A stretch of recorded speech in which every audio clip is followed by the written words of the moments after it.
પ્રભુ તમારા સૌના અંતરમાં વસો.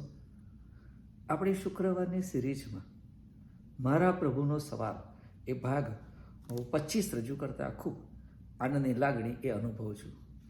આપ સર્વ કે જે મને મેસેજ દ્વારા ઉત્તેજન આપું છું, એ સર્વનો આ સમય હું ખાસ આભાર પણ માનું છું. એક વખતની વાત છે કે શરીરના બધા અવયવમાં એ કહે છે કે ફૂટફાટ પડી. લગ્નનું આમંત્રણ જોઈને આંખે વિચાર્યું કે બહુ મજા આવશે જમવાની. ત્યારે પગ બોલ્યું કે મારે નથી આવવું, તમારે જવું હોય તો જાઓ. પગને મનાવીને લઈ ગયા તો હાથ જે હતો એ ડીશ હાથમાં પકડે નહીં અને કહે છે કે હું ડીશ નહીં પકડું. હાથને માંડ બનાવ્યો કે ભાઈ ચાલ ને, સરસ જમવાનું છે. જમવાનું લીધું અને મોંમાં કોળિયો મૂકવા માટે પ્રયત્ન કર્યો તો મોં ખોલે નહીં. મોંને મનાવ્યું ને કોળિયો મોંમાં મૂક્યો તો મોંમાં કોળિયો એ ભરી રાખ્યો.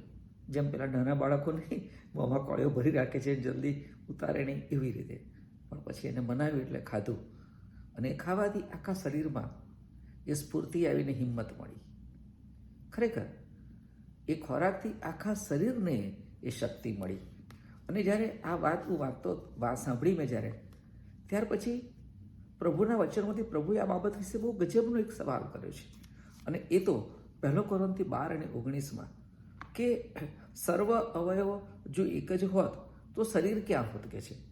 બધા અવયવો એની જગ્યાએ યોગ્ય જગ્યાએ મૂક્યા છે. શરીરના બધા અવયવમાં આંખ, કાન, નાક, કાન બધા એક થઈને કાર્ય કરે છે અને તો એ શરીર આપણું ચાલે છે. અને 1 કોરિન્થી 12 અને 27 તો વળી એમ કહે છે કે તમે ખ્રિસ્તનું શરીર અને તેના જુદા જુદા અવયવ છો. કેટલું અદ્ભુત આપણને માન આપણને પ્રભુએ આપ્યું છે કે આપણે બધા ખ્રિસ્તના શરીરના એ અવયવ છીએ. અને જો સાચી વાત, જો આપણે ખ્રિસ્તના શરીરના અવયવ છીએ તો જે હાથોએ તમે કામ કરો છો, જે કામ તમે કરો છો, જો ઈસુના હાથ હોય તો એ કામ કરે. જે જીભથી તમે બોલો છો, જે શબ્દો તમે બોલો છો, જો એ ઈસુની જીભ હોય તો એવા શબ્દો, એ બાબતો બોલી શકે છે ખરા.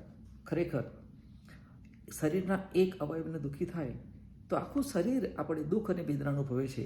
અને ત્યારે ખરેખર આપણે જોવા જઈએ તો 1 કોરિન્થીમાં 12 અધ્યાય 4 કલમમાં એવું લખ્યું છે કે આપણને દરેકને અલગ અલગ તાલંતો આપેલા છે અને બધા લોકો એ તાલંતોનો યોગ્ય ઉપયોગ કરવો છે. ઘણી વખત કહીએ કે ઘણાને બહુ સારું જ્ઞાન હોય છે, સરસ બધાને સમજાવી શકે છે. ત્યારે આ જ્ઞાન, આ સરસ સમજાવવાની આવડતનો ઉપયોગ આપણે કુટુંબમાં અને મંડળીમાં શું એને બાંધવામાં કરીએ છીએ કે તોડી પાડવામાં કરીએ છીએ. ઘણી વખત વ્યર્થ દલીલો કરીને, વ્યર્થ ચર્ચાઓ કરીને એ કુટુંબ અને મંડળીને ઘણી વખત આપણે નુકસાન પહોંચાડીએ છીએ. આપણા શરીરના અવયવો એ અલગ અલગ પ્રકારના દરેકને કહે છે કે કામ વહેંચાયેલા છે, પણ અને એમાં કોઈ કામ એ ઓછું મહત્વ નથી. બધા જ કામો, બધા જ શરીરના અંગો એ સરખું મહત્વ ધરાવે છે. પણ આજે કુટુંબમાં અને મંડળીમાં ઘણીવાર આપણે એવું જોઈએ છીએ કે બધાને એક જ કામ કરવું છે, પદ, પ્રતિષ્ઠા અને માન જોઈએ છે. અને આજે ખરેખર જોવા જઈએ તો આપણા કુટુંબમાં અને મંડળીઓમાં એ યુવાન યુવતીઓને એ અભ્યાસ માટે ખરેખર માર્ગદર્શનની ખૂબ જરૂર છે.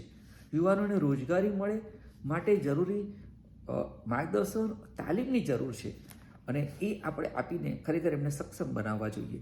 યોગ્ય જીવનસાથીઓની જરૂર છે તો આપણે એ કામ કરી શકીએ છીએ. અને એવું તો પણ જાણે છે કે લગ્ન બાદ ઘણા બધા કુટુંબોમાં, ઘણા બધા યુવાનોમાં કહે છે કે અનેક પ્રકારના પ્રશ્નો અને મુશ્કેલીઓ અમને હોય છે.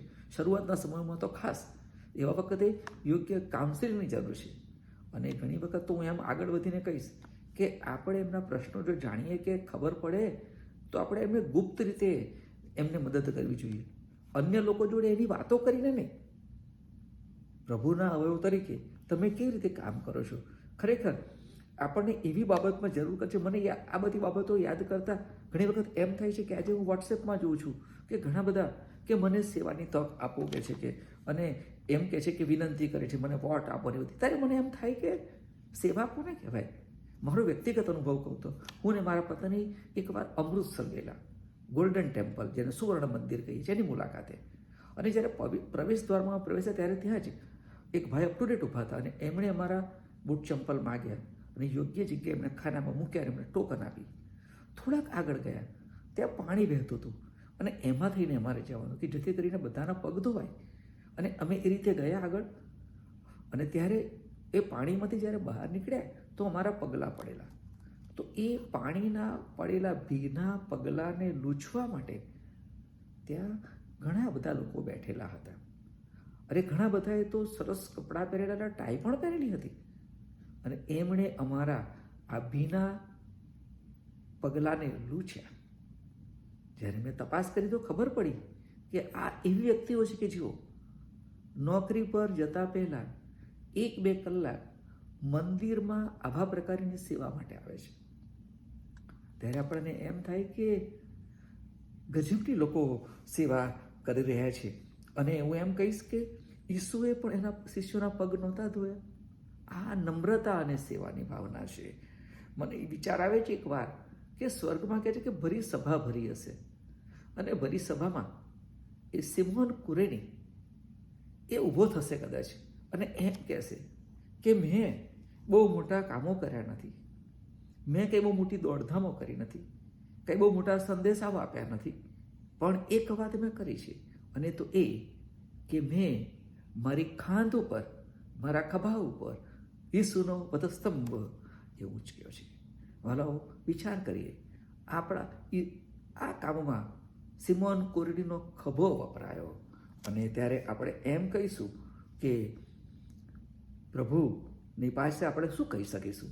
મારું શરીર કે મારા શરીરના કયા અવયવો ઈસુની સેવા માટે વપરાયા? આવો પ્રશ્ન તમને ને મને અત્યારે વિચાર કરતા મૂકી દે છે. પ્રભુ આ બાબતો સમજવા માટે તમને ને મને બધાને તેની કૃપા આપો. અને ફરી આવતા શુક્રવારે આપણે મળીશું. ત્યાં સુધી મારો વાલો ઈસુ તમારી બધાની સંભાળ રાખો. આપ બધાને પ્રભુ આશીર્વાદ આપો. આમીન.